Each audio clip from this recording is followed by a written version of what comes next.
কুণাল বাবুর মানসিকতাটা বরাবরই খুবই আমি কাউকে পার্সোনাল অ্যাটাক করতে চাই না, কিন্তু যেদিন একটি লাইভ টেলিভিশন প্রোগ্রামে উনি আমাকে বেহায়া নির্লজ্জ মহিলা বলেছিলেন, সেদিনকে বুঝতে পেরেছিলাম যে এই লোকটার আর যা কিছু থাকুক অন্তত মহিলাদের সম্মান বা মানুষকে সম্মান করার সেই ভদ্রতাটুকু নেই।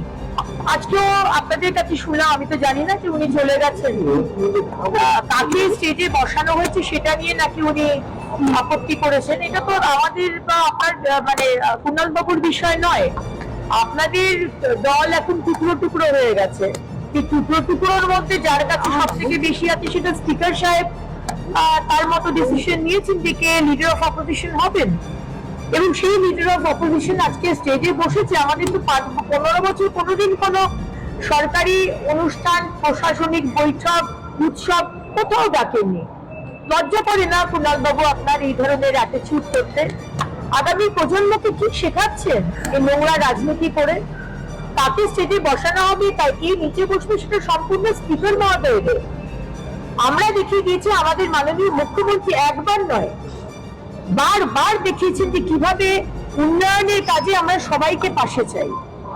হ্যাঁ, রাজনীতি হবে, তখন আপনি আপনার আইডিওলজি নিয়ে কথা বলবেন, আমি আমার আইডিওলজি, কিন্তু রাজ্যের উন্নয়নের কাজে আমরা যে সবাইকে নিতে চাই এটা আমাদের মুখ্যমন্ত্রী বারবার বলছেন। আর আপনারা এত নোংরামো করছেন, আপনাদের এত বড় ম্যান্ডেট দিল বাংলার মানুষ আপনাদের এগেনস্টে, তারপরেও আপনাদের লজ্জা নেই, শিক্ষা নেই, খুব দুর্ভাগ্যজনক। মহামন্ত্রী থেকে কুণাল ঘোষ যে ধরনের ল্যাঙ্গুয়েজ এখনো বিজেপির প্রতি বা অন্য দল প্রতি শোনা যাচ্ছে, যে ধরনের টার্ম তারা ইউজ করছেন, এত সফিস্টিকেশনের কথা বলেন, মহামন্ত্রী তো নিজেকে খুব স্নবি এবং এলিট হিসেবে দাবি করেন, তার মুখে যে ধরনের ভাষা শোনা যাচ্ছে এবং ওপেনলি তিনি বলছেন বিজেপিকে এবং বিজেপির লোকজনকে বাদর বা আরো বেশ কিছু অশ্লীল কথা যেগুলো বলা সম্ভব নয়, তারপর কি মনে হয় ঔদ্ধত্যকে এতটুকু কম হচ্ছে না? দেখুন, আজকে ঔদ্ধত্যের জন্য আজকে এই মহুয়া মৈত্রীর ভাষা বলুন, কুণাল বাবুর সাধারণ মানুষকে অপমান করা বলুন, অবজ্ঞা করা বলুন, বা অভিষেক ব্যানার্জির গাড়ির বনেটে উঠে বা গাড়ির বনেটের নিচে পকেটে হাত দিয়ে বিভিন্ন রকমের ভাষায় মানুষকে আক্রমণ করা বলুন, এই জন্যই তো আজকে আপনাদের এই দশা হয়েছে। আজকে মহুয়া মৈত্র আপনাকে ডিম মারা হচ্ছে, আমরা পার্টি থেকে সেগুলোকে সম্মতি জানাইনি।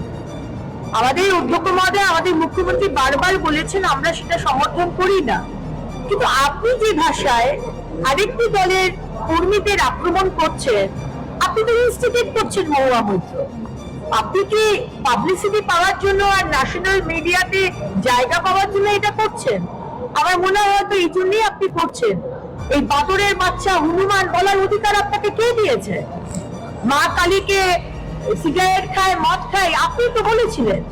আপনি বারবার অপমান করেছেন।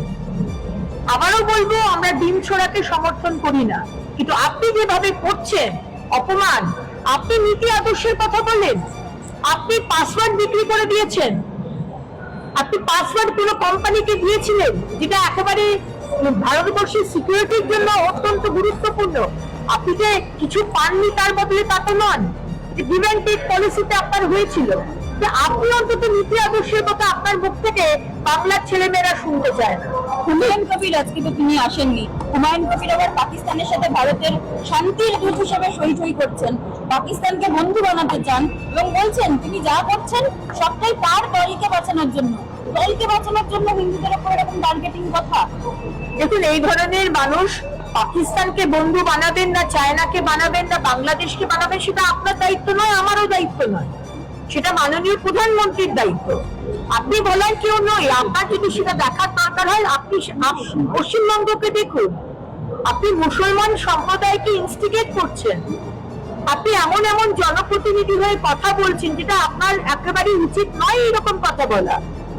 জনপ্রতিনিধি হয়ে কথা বলতে গেলে অনেক দায়িত্ব নিয়ে কথা বলতে হবে।